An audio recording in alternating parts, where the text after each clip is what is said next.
நுரையீரல் சுத்தம் பண்ண போகிறோம். நுரையீரல் வந்து இப்படியே வாங்கிட்டு வரணும் கடையிலேருந்து. சென்னையிலலாம் கட் பண்ணி பீஸ் பீஸாக கொடுத்துருவாங்க. அப்படி வாங்கிட்டு வந்தால் இதுக்கு மேலே ஒரு லேயர் இருக்கும். அந்த லேயர் வந்து ஒழுங்காக வேகாது, சாப்பிட்டாலும் பிள்ளைகளுக்கெல்லாம் செரிமானம் ஆகாது. அதனால நம்ம முழுசாக வாங்கிட்டு வந்து அந்த லேயரை உரிக்கணும். உரிச்சிட்டு அப்புறம் கட் பண்ணி அப்புறம் சமைக்கணும். உங்களுக்கு அந்த லேயரை உரித்து காமிக்கிறேன். இந்த இருக்குல்ல லப்பர் மாதிரி மேலே வரும், இப்படி உரிக்கணும். இப்போ தெரியுதா?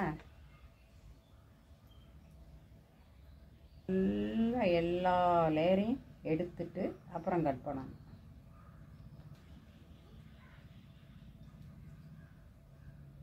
இப்போ தெரியுதா?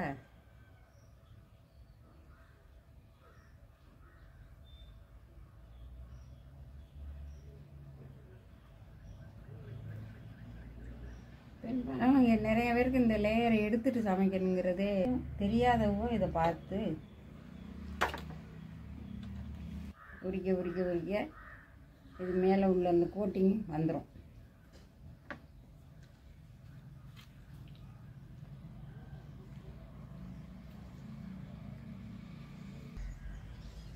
அப்படியே லேயர்லாம் எடுத்து முடிச்சாச்சு. அவ்வளோதான். பீஸ் பீஸாக துண்டு துண்டாக கட் பண்ணி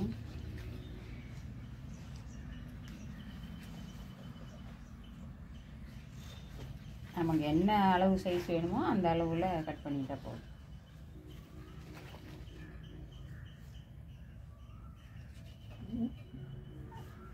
அப்படி போட்டு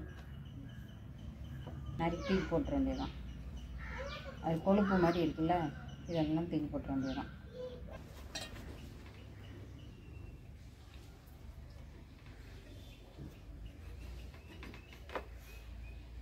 இதெல்லாம் யூஸ் பண்ணிக்கலாம்.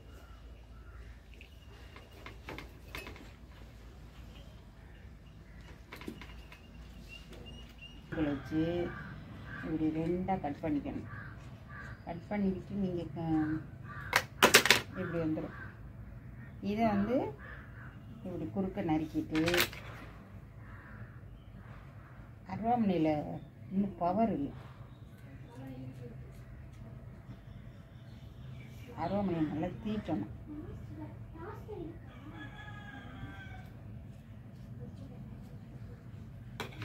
இந்த இருக்குல்ல, இது ஒவ்வொரு பீஸாக இப்படியே கட் பண்ணி அதோட வச்சு நல்லா இது வந்து சமைச்சோன்னே மொறு மொறுன்னு இருக்கும். இது வந்து ஹார்ட், அது நுரையீரலோடையே சேர்ந்தாப்புலே கொடுப்பாங்க. இதை வந்து ரெண்டாக நறுக்கி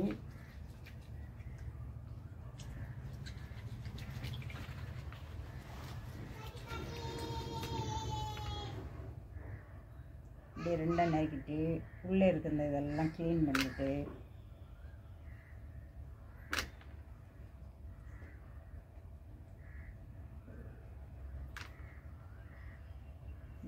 நறுக்கணுன்னு இருக்கும். இப்படி ஒன்றா இருந்தால் இப்படி இருக்குது, நறுக்கணுன்னா உள்ள இப்படி தான் இருக்கும். இதையும் பீஸ் பீஸாக ஒவ்வொரு துண்டாக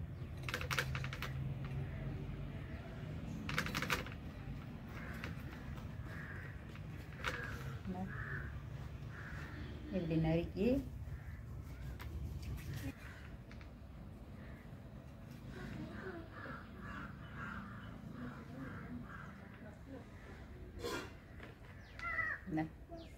அப்படி எல்லாத்தையும் இப்படி நறுக்கி போட்டுட்டு அதெல்லாம் அலசணும், நல்லா அலசணும். எல்லாமே நறுக்கியாச்சு. இனிமேல் வாஷ் பண்ணுறதான். அங்கே போய் வாஷ் பண்ணும். நல்லா தண்ணி ஊற்றி நல்லா அலசணும்.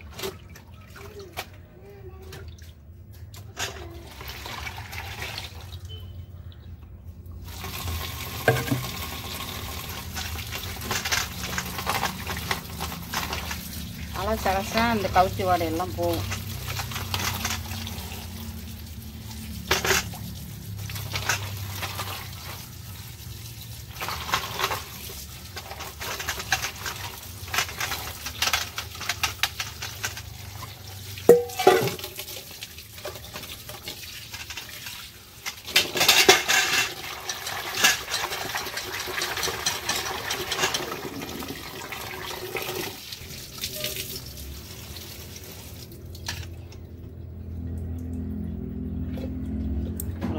க்ளீனாக அலசியாச்சு. அப்படியே கொஞ்சம் நேரம் தண்ணி, இதில் உள்ள தண்ணியெல்லாம் வடியட்டும். தண்ணி நல்லா வடிஞ்சோடனே சமைக்க ஆரம்பிக்க வேண்டியதான்.